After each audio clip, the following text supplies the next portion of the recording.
So last time we started off with the electrolysis of molten compounds. We begin with the example of lead to bromide, PbBr2, and we give the whole idea about the electrodes being dipped in the electrolyte, how electrolyte is poured off in the crucible, heated to make sure that it's melted. And as soon as we turn on the battery or the power supply, the bulb lights up, which means the electrolyte can now conduct electricity since it's molten and the ions are free to move. Then we start seeing some chemical changes. This is the before picture of the diagram. And if you look at your left, you get the after picture of the diagram in which on the positive electrode, which is actually anode, you see the brown gas, bromine gas, which bubbles out of the system. And on your right hand side, the negative electrode or cathode has a little bit of molten lead sitting at the bottom. Being a heavy metal, it sits at the bottom instead of sticking to it. Now, the exact reason why this was happening, this was cleared with the help of a couple of videos from YouTube, and you got the idea that how electrons are gained by the metal. It's a reduction equation, and how the metal ions are converted into pure metal.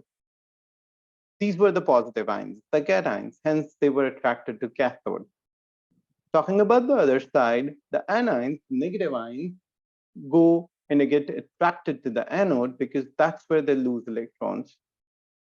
After losing electrons, they become neutral atoms. In our case, the anion is bromine. Two bromine atoms easily combine with a single covalent bond and form a bromine molecule. So the overall equation that we usually write are two bromide ions giving away two electrons and forming a bromine molecule, hence the brown gas.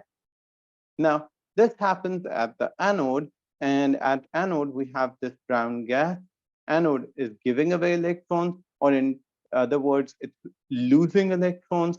So that was considered as commonly discharging at the electrode, and the loss of electrons is usually termed as oxidation. So it was oxidation. Later on, we clarified that since simultaneous oxidation and reduction reactions are occurring in this whole phenomenon, so it's a redox portion. Electrolysis is a redox reaction. It's redox because oxidation and reduction occurs at the same time. Oxidation occurs because the nonmetals or the negative ions tend to lose electrons. Reduction occurs because the metals or the positive ions try to gain electrons. So redox, oxidation and reduction simultaneously. Now, since this was remembered with the help of a mnemonic already, oxidation is loss of electrons and reduction is gain of electrons. I hope you still remember the idea about the redox reactions. Now, Yeah. these are commonly known as half equations. One of them is oxidation. My bad, this is not oxidation.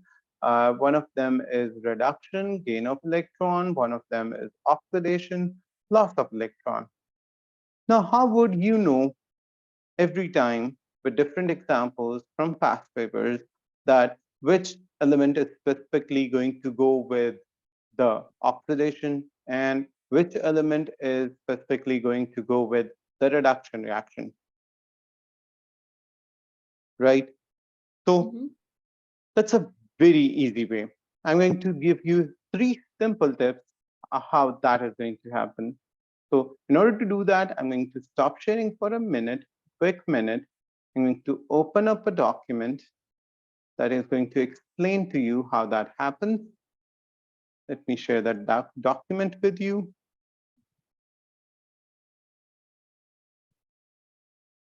Just a minute. There you go. Now this document starts off with a molten table, a huge big table with a lot of examples in it, all for molten substances. So it starts off with a very basic example of sodium chloride, the table salt we eat every day, NaCl. Now, if you'd notice, every time we write an ionic compound formula, the metal is written first on your left, the non-metal written right or last. All right. So Mm-hmm. it should easily give you an idea. This would always go to cathode, this would always go to anode. As easy as it is. The metal always go to cathode. The non-metals always go to anode.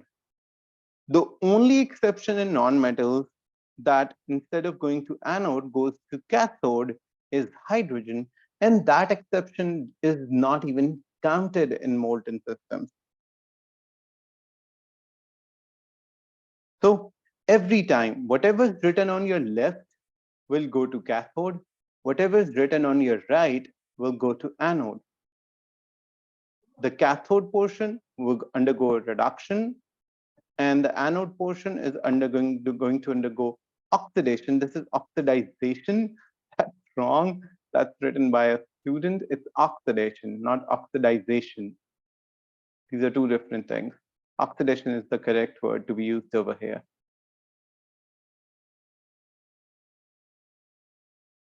All right. So simple tip. Actually, three tips. I've given you three tips. Number one, the one on the left goes to cathode, the one on the right goes to anode. Secondly, the one that is usually written on the left or that goes to cathode is the metal. The one that is usually written on the right or that goes to the anode is the non-metal. Third and last, metal ions always undergo reduction on cathode. Non-metal ions always undergo oxidation uh, on anode. That's about it. Three simple tips, and you're going to get it every single time as correct. Take a look at this. MgBr2. Magnesium is written on your left, goes to cathode. Bromine is written on your right, goes to anode. Next one, potassium iodide. K is written first, goes to cathode. I is written after, or iodine, which is a non-metal, goes to anode. Next example, SrCl2. Sr written first, goes to cathode. The Cl is written after, goes to anode. So these are very easy examples. Yeah. Every time the same thing would happen, every single time, no matter how many examples you go with. And this is the one you just did. And I'll be honest, we consider it as a difficult example. That's why it's at the bottom of the list. Mhm. Sir, what's that And used up? used up, it's a simple meaning. Let me clarify. Actually, I'll need the book to clarify it. I need the diagram. Let's go back to the starting diagram, the one that we started off with. In molten systems, as you can see, this is the before diagram. This is the after diagram. If I'll be a little bit exact, that's at time, maybe probably 0 minutes. This means this is the very start of it. And this one after, let's say 10 minutes. What happens if we continue it for like an hour or more than an hour? So what would happen is that this level will keep going down until there comes a point where this level stops touching the electrodes. We say it's used up. Oh. Why? Uh-huh. Because all of this lead and bromine, which actually is lead bromide, honestly, it's molten lead bromide in this whole portion, it's the electrolyte, but will be converted into separately lead and bromine. Molten lead seated at the bottom, bromine converted into bromine gas, leaves the system in the form of a brown gas. Mm-hmm. All right? Yeah. Good. So that's why the word used up. It literally happens in molten systems that if you keep continuing the electrolysis for a somewhat a longer duration of time, you literally use up the whole electrolyte until there comes a point its layers stop touching the electrode. That's when the whole electrolysis stops automatically. You need to refill in order to keep the electrolysis going on. That's what the industry do. They keep on refilling the electrolyte and keep on running the electrolysis. Mhm. All right. Hence the Yeah. word used up. So now let's go with different examples. So the electrolysis of other molten substances, what we were supposed to start with today, if you take a look at it, if we talk about sodium chloride, molten sodium chloride, NaCl, it should be easy that Na has 1 plus, this is 1 minus charge. For 1 plus, add 1 electron, it would be converted into sodium reduction, of course, going to happen at cathode. 1 minus, we're not going to write it this way because chlorine is very similar to bromine. Actually, all halogens are the same. What do? They quickly react with one another. The atoms react between themselves, bond up in pairs, make a single covalent bond, and is converted into chlorine molecule. Hence, 2Cl negative gives you Cl2 plus gives out 2 electrons, literally similar to what you did to bromine.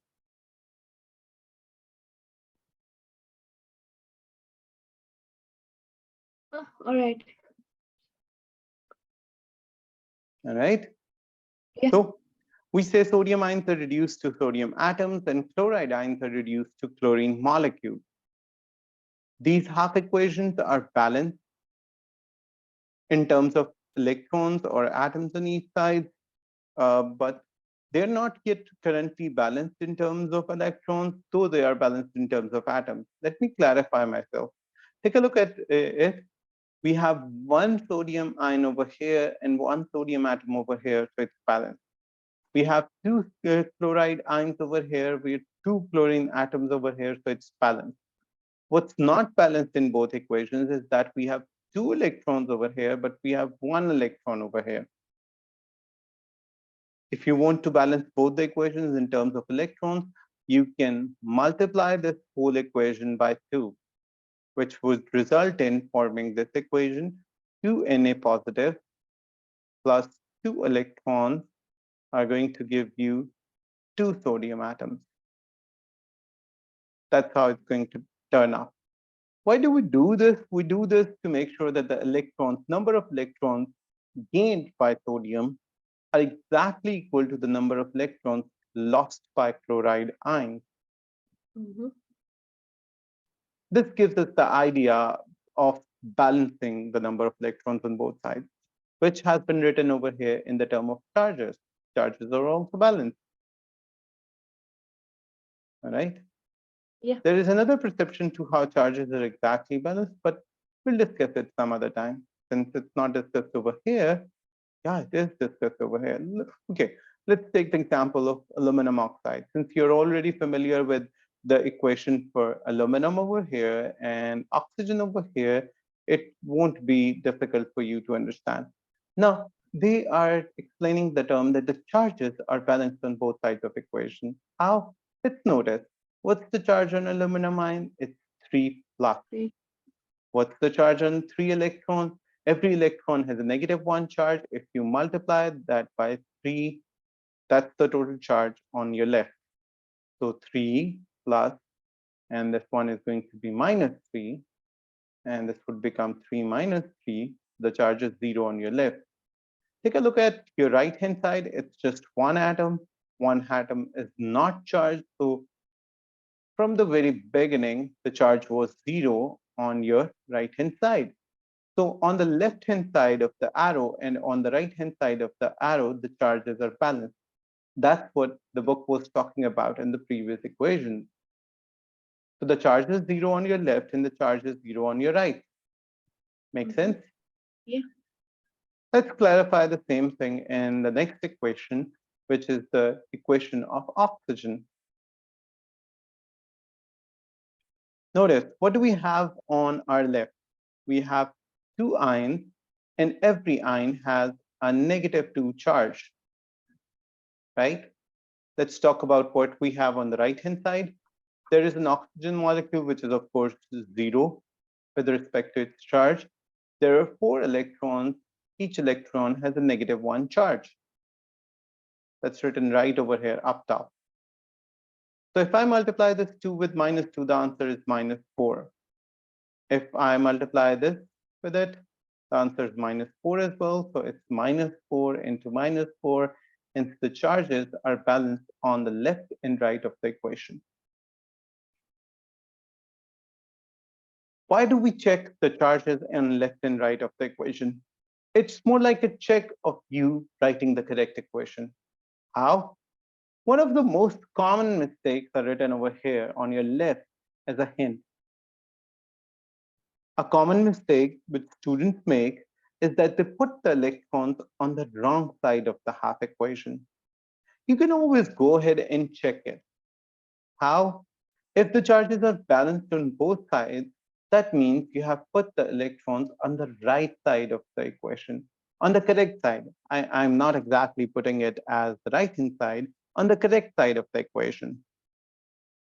But if the charges are not balanced, either you're not quoting the charges correctly, or you're not balancing the equation correctly, or finally, you're making the mistake which has been hinted over here as writing the electrons on the wrong side of the half equation.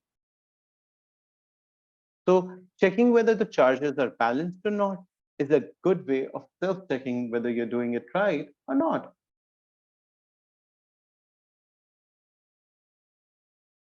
Oh, All right, yeah. good.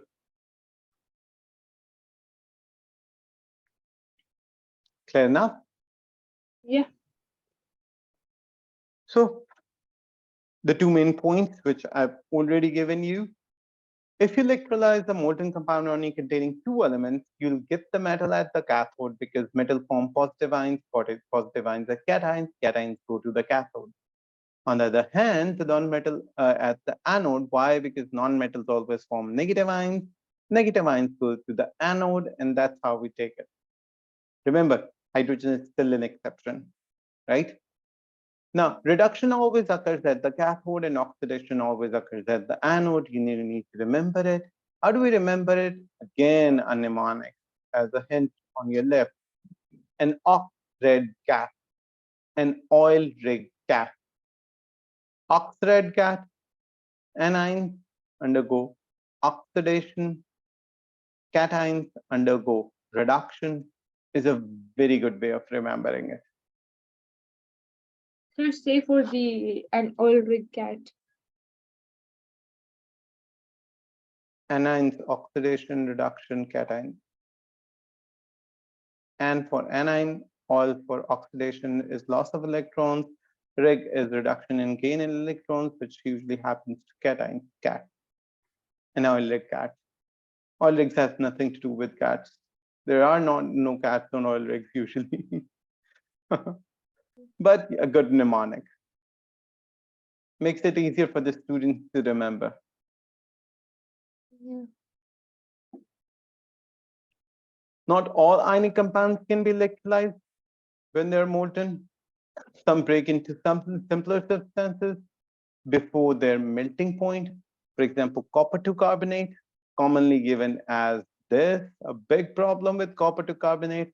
When we are going to heat it to melt it, this decomposes into copper to oxide, plus it gives away carbon dioxide. So even on gentle heating, it's impossible to melt it. Okay. So there can be an exception. There is only one exception discussed in your book, so let's stick to that one. This completes your electrolysis of molten compounds. And this table is going to be a very good practice for you. I ask my students to cover up the last three columns and just take the first column in mind, keep that in your mind, and try to fill these columns up. It's a very good way to make a table at the beginning. Electrolyte in the first column, product at cathode, or the negative electrode in the second column, product at anode or the positive electrode in the third column, and finally change to electrolyte, which is used up. This is no longer used or asked as a question because students now clearly can remember that in case of molten compounds, we'll keep using up the electrolyte because the electrolyte is exactly converted into a product at cathode and one at anode. So of course it's going to be used up. Mhm. All right. So drawing in on empty table, taking sample one after another, practicing these is going to give you a very good idea. Right. You'll be perfect about writing half equations, whether it's a reduction half equation or it's an oxidation half equation. You'll be confident about doing it. All right. Yeah.